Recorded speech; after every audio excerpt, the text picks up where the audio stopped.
તો પૂનમ આ શું કરી રહી છે? હા હા, તો જુઓ પૂનમ આજે શિપ્રા નદીએ દીપદાન કરી રહી છે. એટલે અહીંયા કહેવાય છે કે આવી રીતના એક દીવો મૂકવાની એક બધા પ્રથા કરે છે. તો આમાંથી આપણી જે મનોકામના હોય એ પૂર્ણ થાય છે. તો ભગવાન સૌની મનોકામના પૂર્ણ કરે, અમારી પણ મનોકામના પૂર્ણ કરે. તો જુઓ સર્વસ્વ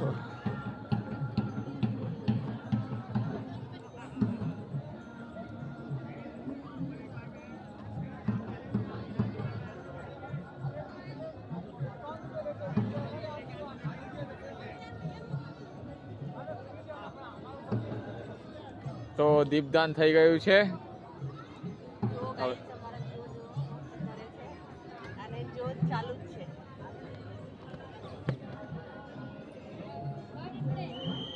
ભગવાન અમારી મનોકામના પૂર્ણ કરે.